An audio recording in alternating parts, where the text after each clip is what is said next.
What's going on, guys? Phil here from Custom Offsets TV on YouTube with this guy who you may recognize from the 10 Types of Truck Guys videos as the infamous bearded guy. They just stood there. Yeah. One shot. That's all it took. We got the point across. So this is Sean. He's actually from Branded Title Co. We figured we'd hop on with these guys and bring them back in for another video. So we got an episode of This or That where we answer your questions that you asked in the last video. Colin's going to ask them and we're going to jump into it. You ready? Yeah, absolutely. 4.5-inch lifted second-gen Tacoma or 4.5-inch lifted third-gen Tacoma? That's an interesting question because you guys just got a third-gen Tacoma. Is that a third gen? I'm not 100% educated on the gens. Yeah, so they the third gen is like the newest one. They've only made the Tacoma for three generations. Gosh, can't talk like that. So 4.5-inch lift on a second gen versus 4.5-inch lift on a third gen. Again, I would take the newer truck because I like the features that the new Tacomas have, especially like the TRD, TRD Pros. I don't know, they have a lot of nice features. The new ones look more aggressive lifted than the second gens, in my opinion. Yeah, and there's a lot of people that still use the second gen trucks like for hunting purposes, I guess you could say, or just like actually using them. The third ones just look really good because they did a whole refresh.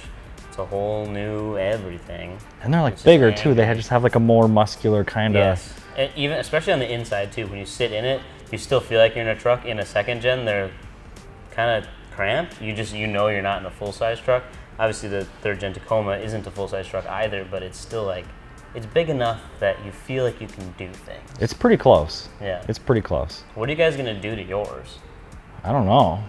We're still kind of working on that. Yeah. So we want to do kind of a pre-runner build, but we also do want to do like an overland kind of build. Hopefully we'll hybrid something up and do a little bit of both. Best of both worlds. Yeah. I'm excited for that. I am too. I'm excited to learn about it. It'll be super neat. Cast polished wheels or forged polished wheels, and why?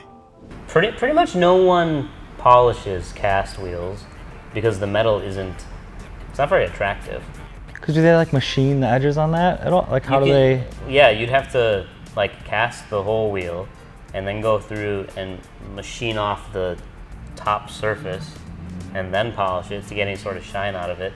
But a cast wheel is an alloy, so it's a whole bunch of different metals all mixed together. Whereas like a forged wheel is, one solid piece of aluminum. So like it's like a mirror-like finish to it. Okay. There aren't very many people out there that are polishing cast wheels. There's like one company that I know of, RBP, is polishing their cast chrome wheels. Weird. I'd like to see that. Can I see that? Can you show me? Yes, we can look that up. So they still like machine the wheel and then polish it, but because it's not one solid metal, I feel like it gets sort of cloudy.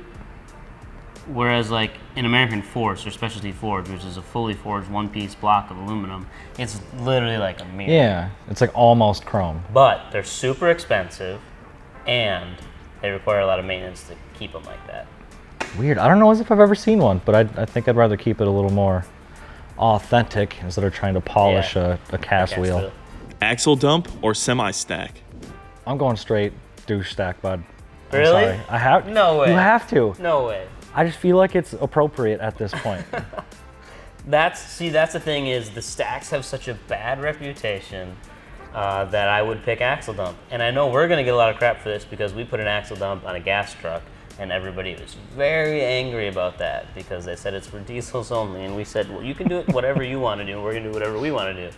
But yeah, I would take an axle dump over this hood stack.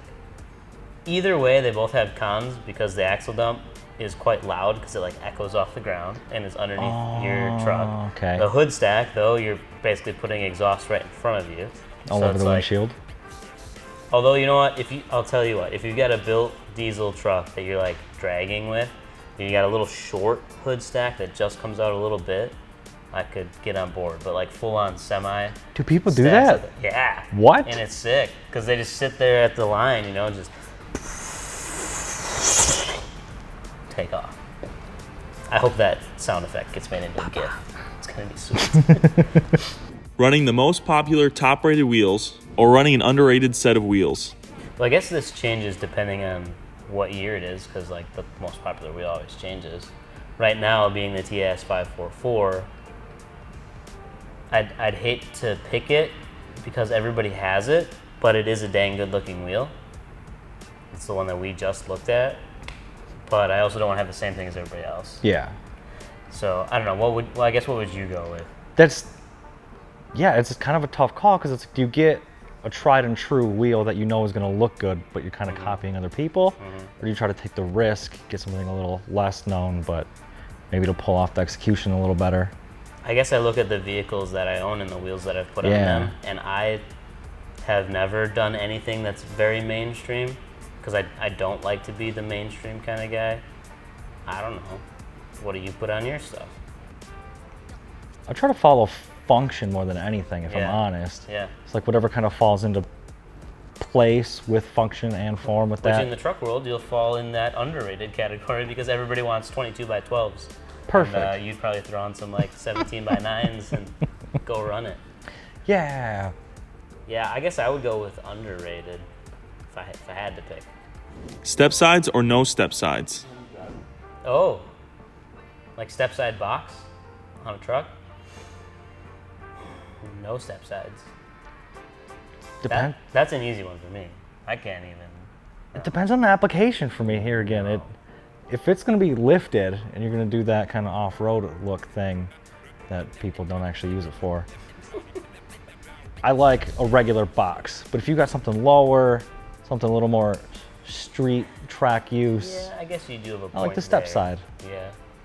Back in the day, like I think 90s and early 2000s when people were having like those street truck, when the street truck scene became kind of popular, and you had like Chevy, people were doing like a Regency, I think was the name of the company that was making some stuff for those guys, and then like the Ford Lightning era. Yeah. You know. Yeah. Then I could see it, but by today's standards, no, just a regular box. Yeah, for me. same. I've seen some more modern step sides and stuff, and it's real awkward.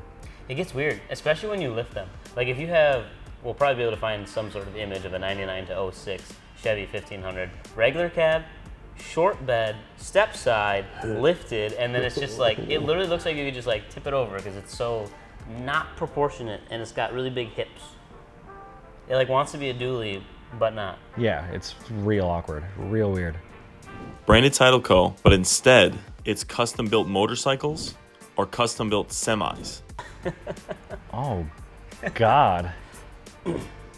So from my perspective, it's would I rather watch you guys build custom semi-trucks or custom motorcycles? And for you, you're the actual guy that's got to work on it.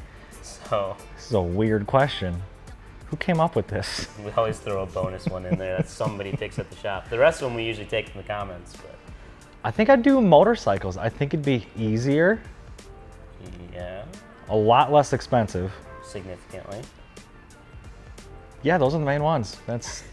I would pick bikes too. I'm into bikes. I've had many bikes. I really enjoy riding, so I would do motorcycles also. I think you can do a lot of really neat things. And I've had everything from dual sport enduro to Harleys, and like, I don't know, if you want to throw a 30-inch front wheel on a Street Glide for me, I'd be all about that. But if you want to build a sick Ducati Scrambler, I'd be all about that too. So Yeah, they're a lot easier to customize and kind of make your own. Yeah, for sure. Yeah, a lot more options. Bikes it is.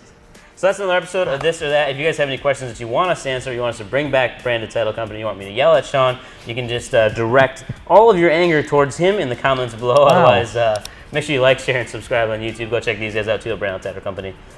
Peace. Goodbye.